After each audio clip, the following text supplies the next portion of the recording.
Hello friends, welcome to Dharmika cooking channel.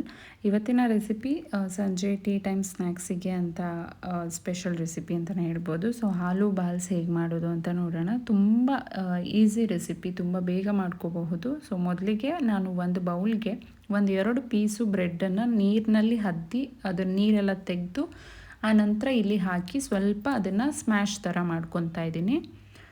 ನಂತರ ಅದು ಮಾಡ್ಕೊಂಡ ನಂತರ 1-2 ಆಲೂಗೆಡ್ಡೆಗಳನ್ನ ಬೇಯಿಸಿ ಸಿಪ್ಪೆ ತೆಗೆದು ಅದನ್ನು ಕೂಡ ಸ್ಮ್ಯಾಶ್ ಮಾಡಿ ಎತ್ತಿಟ್ಕೊಂಡಿದ್ದೆ, ಅದನ್ನು ಇದಕ್ಕೆ ಹಾಕ್ಕೊತಾ ಇದ್ದೀನಿ. ನಂತರ ಅದಕ್ಕೆ 1-2 ಮೆಣಸಿನ್ಕಾಯಿಗಳನ್ನ ಚಿಕ್ಕದಾಗಿ ಚಾಪ್ ಮಾಡಿದೆ, ಅದನ್ನು ಹಾಕ್ಕೊಂಡು ಸ್ವಲ್ಪ ಕೊತ್ತಂಬರಿ ಸೊಪ್ಪನ್ನ ಆ್ಯಡ್ ಮಾಡ್ಕೊತಾ ಇದ್ದೀನಿ. ಹಾಗೆ 1 ಈರುಳ್ಳಿ, ಸಣ್ಣ ಈರುಳ್ಳಿನ ಚಿಕ್ಕದಾಗಿ ಕಟ್ ಮಾಡಿ ಅದನ್ನು ಸಹ ಇದಕ್ಕೆ ಆ್ಯಡ್ ಮಾಡ್ತಾ ಇದ್ದೀನಿ.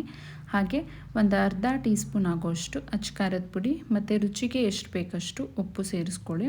ಹಾಗೆ ನಿಮಗೆ ಜೀರಿಗೆ ಪುಡಿ ಅಥವಾ ಚಾಟ್ ಮಸಾಲ ಬೇಕನ್ಸಿದ್ರೆ ಅದನ್ನು ಸಹ ಆ್ಯಡ್ ಮಾಡ್ಬೋದು. ಇದನ್ನು ಚೆನ್ನಾಗಿ ಮಿಕ್ಸ್ ಮಾಡ್ಕೋಬೇಕು. ಮಿಕ್ಸ್ ಮಾಡಿ ಇದನ್ನು ನೆನೆಲಿಕ್ಕೆಲ್ಲ ಬಿಡೋಕ್ಕೆ ಹೋಗಬೇಡಿ. ಮಿಕ್ಸ್ ಮಾಡ್ತಿದ್ದಂಗೆ ಇಮಿಡಿಯೇಟಾಗಿ ಮಾಡ್ಕೊಳ್ಳಿ. ಸೊ ಇದನ್ನು ಚೆನ್ನಾಗಿ ಮಿಕ್ಸ್ ಮಾಡಿದ ನಂತರ ಉಂಡೆಗಳನ್ನ ಮಾಡ್ಕೋಬೇಕು. ನಿಮಗೆ ಎಷ್ಟು ಸೈಜಲ್ಲಿ ಬೇಕು ಉಂಡೆ ಅದನ್ನು ಮಾಡ್ಕೋಬೋದು. ಸೊ ಈ ಥರ ಉಂಡೆ ಮಾಡಿಕೊಂಡು ಬ್ರೆಡ್ ಕ್ರಮ್ಸ್ ಏನಿರುತ್ತೋ ಬ್ರೆಡ್ ಪುಡಿ ಅದರೊಳಗಡೆ ಈ ಥರ ಹೊರಳಿಸಾಡಬೇಕು.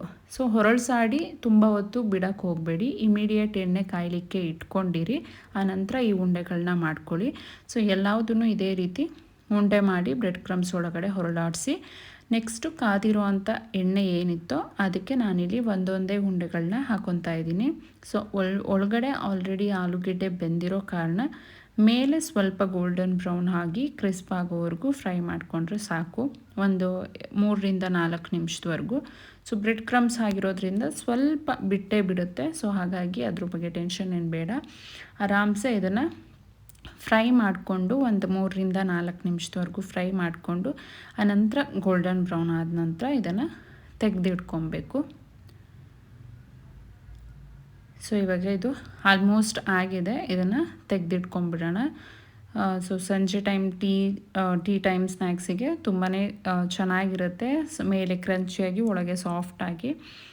ಇದನ್ನು ನಾನಿಲ್ಲಿ ಮಯೋನೈಸ್ ಜೊತೆಗೆ ಸರ್ವ್ ಮಾಡಿದ್ದೀನಿ. ನೀವು ಕೂಡ ಒಂದ್ಸಲ ಮನೆಯಲ್ಲಿ ಟ್ರೈ ಮಾಡಿ ನೋಡಿ. ಇಷ್ಟ ಆದರೆ ಲೈಕ್ ಮಾಡಿ, ಸಬ್ಸ್ಕ್ರೈಬ್ ಮಾಡಿ, ಹಾಗೆ ಪೂರ್ತಿಯಾಗಿ ವಿಡಿಯೋನ ಸ್ಕಿಪ್ ಮಾಡ್ತೀನಿ ನೋಡಿ. ಮತ್ತೆ ಇನ್ನೊಂದು ವಿಡಿಯೋ ಒಟ್ಟಿಗೆ ನಾನು ನಿಮಗೆ ಸಿಗ್ತೀನಿ ಅಂತ ಹೇಳ್ತಾ ಥ್ಯಾಂಕ್ ಯು.